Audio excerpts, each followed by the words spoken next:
Olá, eu sou Mário Breder Jr. e seja bem-vindo ao Café Fora da Caixa. E aí, e se tudo desse errado? E se tudo der errado? E se você estava lá desde lá de trás pensando, e se tudo aqui virar uma Venezuela? E se der tudo errado na economia brasileira?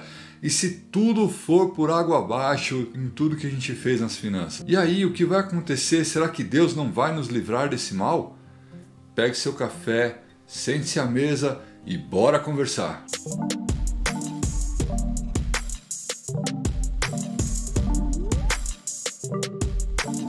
A primeira coisa que a gente tem que conversar aqui é o que é dar errado.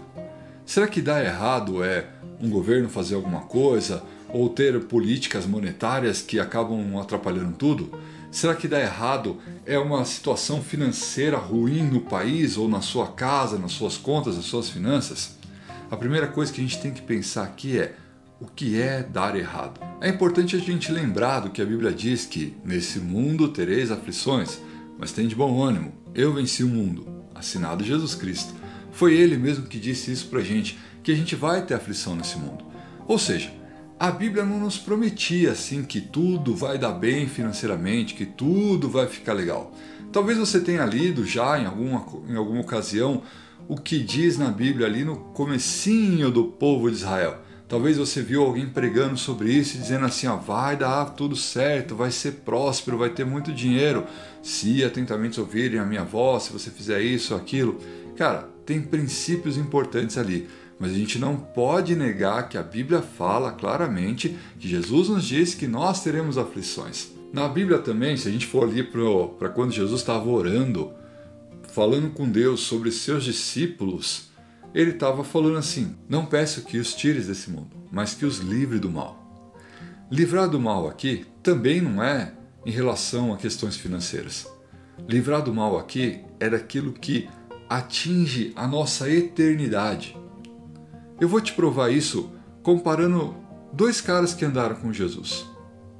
Se a gente comparar aqui o que aconteceu com Judas, Judas era um cara que terminou com dinheiro, mas totalmente longe do Senhor. E esse foi o mal que atingiu ele. A maior essência do mal estava ali, em separar Judas de Jesus, em trazer a ele incredulidade, em trazer a ele a renúncia ao nome de Jesus. Por outro lado, a gente vê Paulo com amor enorme para Cristo. A gente sabe que tem outros discípulos até que passaram por situações como Paulo, mas vamos falar de Paulo, que está escrito ali na Bíblia, que ele mesmo declara, já tive situações de falta. Paulo diz que em alguns momentos teve abundância, em outros momentos teve falta. Mas o que aconteceu é que ele estava o tempo todo com Jesus. Então, ele diz que soube estar contente em todas as situações. Então, quando Jesus orou para livre-os do mal, não estava falando de livre-os de situação financeira ruim. Afinal, Paulo teve situação financeira ruim, mas teve o melhor, teve a parte boa, ele teve com Jesus.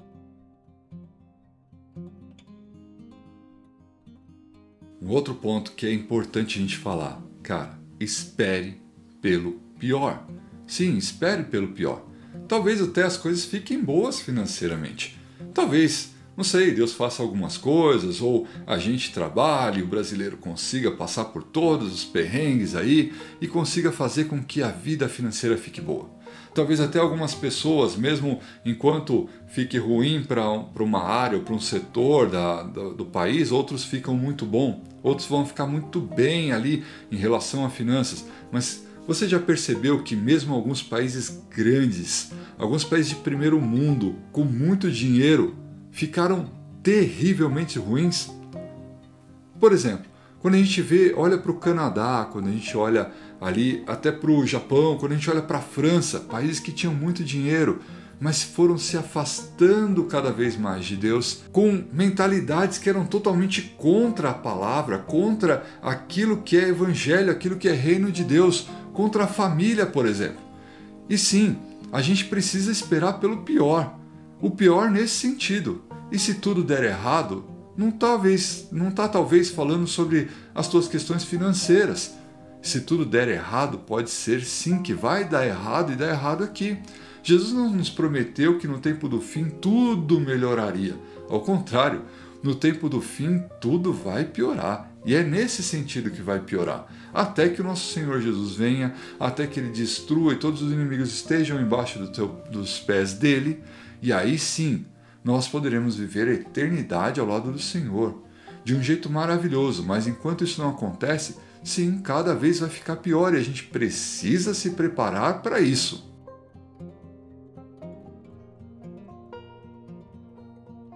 E aí, como é que a gente se prepara para isso? Será que a gente se prepara para isso ouvindo notícias? Será que a gente se prepara para isso ouvindo algum coach que vai nos dar um ensinamento financeiro muito bacana para se livrar da crise? Meu irmão, deixa eu te falar a verdade aqui. Você precisa analisar quem você está ouvindo, que voz que você está ouvindo. Talvez durante todas essas notícias que acontecem, você passa ali o dia trabalhando com um radinho no seu ouvido, com um podcast no outro e vai ouvindo um monte de coisas que te deixam desesperado. Hoje em dia, ouvir notícia não é algo bom para te deixar informado, é algo para te deixar desesperado. E essa é a hora que você tem que decidir o que você ouve. Quanto você tem escutado de Bíblia, por exemplo. Sabe por quê? Porque a Bíblia nos dá uma receita em tudo isso para nos prepararmos. A Bíblia diz que de tudo que a gente deve fazer, de tudo, tem uma coisa que a gente deve guardar. Não é para guardar nosso dinheiro, a Bíblia não fala que pega ali tudo que você tem, guarda embaixo do colchão. A Bíblia não fala que a gente deve guardar a família a todo custo. A Bíblia não fala que a gente deve guardar os nossos bens e as nossas riquezas. Ei, até a sua família, seus filhos vão crescer e vai sair da tua casa. Não adianta você querer guardar eles por toda a eternidade na tua casa. A Bíblia fala de uma coisa que você tem que guardar. Acima de tudo, guarde o teu coração. E como que a gente guarda o coração? É importante entender que ao nosso coração, o que chega ao nosso coração é aquilo que a gente ouve. Porque se a fé vem pelo ouvir, e ouvir a palavra de Deus, é assim que cresce algo em nosso coração. Jesus compara o coração das pessoas a uma terra em que o semeador passa ali e vai jogando a semente. E de acordo com o jeito que está o coração, às vezes entra a palavra e frutifica e às vezes não. Por causa de outras coisas que já entraram antes no coração. Por causa de outras coisas que permeiam o coração daquela pessoa. Então, meu amigo, o que você precisa guardar é o teu coração pelo teu ouvido, por quem você ouve, pelo que você vê. Talvez a gente passe muito mais tempo ouvindo notícias, vendo pessoas influenciadoras falando com a gente na internet sobre o que está acontecendo, sobre o que vai acontecer, mas o quanto você já perguntou para Deus o que é para você fazer? É para você orar em que direção? É para você orar por quem? Que tipo de oração você deve fazer pelo presidente, por exemplo? A Bíblia fala que a gente deve orar pelas autoridades, mas que tipo de oração? O quanto você ouviu Deus falando sobre isso com você? O quanto você prestou atenção no que Deus fala com você sobre o direcionamento para a sua família, para a sua casa, para a sua vida, para o seu dia a dia? Sobre todas as coisas que se deve guardar, guarde o seu coração. É assim que você vai se preparar para todo o pior que ainda está por vir.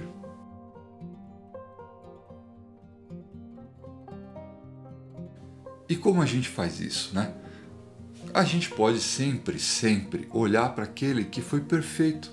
Se a Bíblia fala que Jesus é o perfeito, é o segundo Adão, é aquele que é espírito vivificante e traz vidas a nós, então agora a gente pode sempre olhar para ele, entender a perfeição dele e ver o que ele fez. Você pode perceber que Jesus também guardou o seu coração. E como ele fez isso? Eu vou te mostrar 3 formas que Jesus guardou o coração aqui. Primeiro, Jesus mantinha um relacionamento com o Pai e ele guardava as palavras do Pai no coração dele. Foi assim que ele se preparou durante 30 anos, cuidando de prestar atenção na palavra, de orar e de entender a palavra de Deus, tudo aquilo que já estava escrito, para o dia em que ele precisou ser tentado. Quando ele foi tentado no deserto, o diabo usava até mesmo coisas da palavra de Deus para tentar mudar as coisas na mente e no coração dele. Só que o coração de Jesus estava cheio da palavra de Deus. E olha, presta atenção nesse detalhe. Você não vê Jesus respondendo dizendo assim, ó, em capítulo tal, versículo tal, está escrito isso, isso e aquilo. Jesus não decorou o versículo, não. Jesus não decorou a Bíblia, mas ele internalizou aquilo. Ele passou um tempo conversando com Deus e entendendo aquelas palavras faziam a diferença na mente e no coração dele. Ah, você vai me dizer que a Bíblia não tinha capítulo e versículo naquela época? É, sim, realmente. Tá? Mas Jesus não disse assim aqui, no livro tal, ou o profeta tal disse isso e aquilo. Jesus usou as palavras da Bíblia contra o diabo, porque aquelas palavras eram vida e verdade, ele conhecia muito bem aquelas palavras. Então você precisa ter esse relacionamento com Deus e com a sua palavra. Segundo, Jesus amava as pessoas e servia as pessoas. Você pode ver ali no texto que mesmo quando Jesus estava numa situação terrível, uma situação de luto. O primo dele tinha acabado de morrer. Aquele de quem ele disse que era o maior entre todos nascido de mulher. Aquele que ele tinha uma grande referência, um grande carinho, uma grande amizade, tinha acabado de morrer. E Jesus saiu, se retirou ali para orar. E quando ele se retirou para orar, a multidão foi seguindo ele. E quando ele viu a multidão, teve compaixão da multidão. E mesmo no momento de luto, no momento difícil para Jesus, ele serviu as pessoas. Ele foi lá e curou a muitos. Então, para guardar seu coração, meu irmão, sirva pessoas. Se a tua mente está cheia das conversas que estão acontecendo, dos problemas das pessoas dando situações ruins, falando do que vai acontecer de ruim no país, do que pode acontecer daqui e dali, do que está acontecendo no governo, do que estão fazendo, para tudo e vai servir alguém.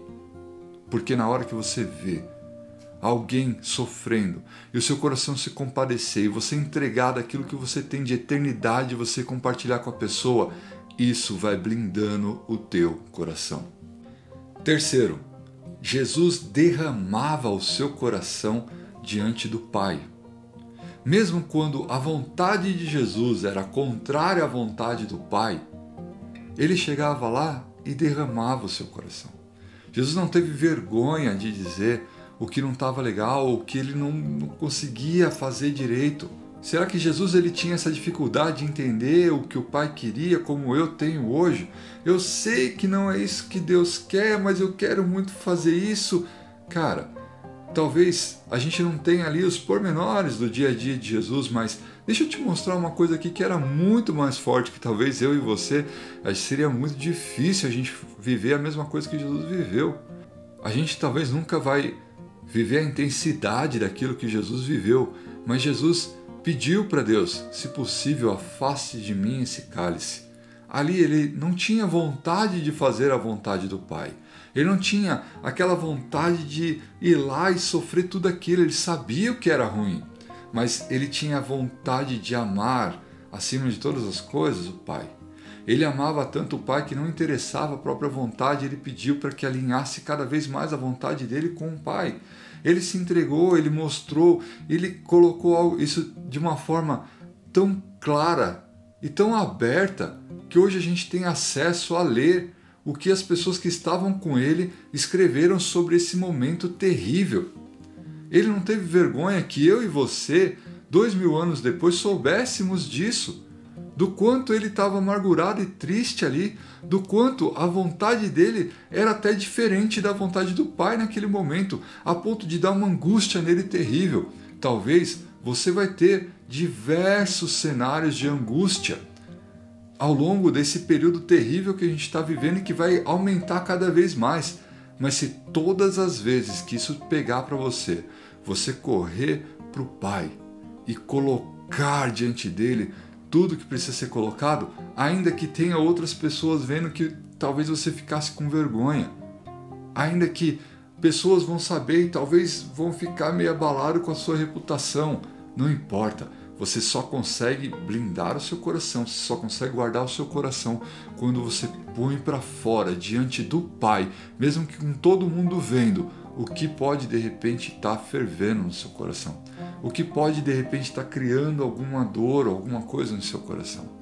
Acima de todas as coisas, guarde o seu coração. Os tempos são ruins e vão ficar cada vez piores. E se tudo der errado, você só precisa lembrar de uma coisa: guarde o seu coração. Deus te abençoe, até o próximo vídeo.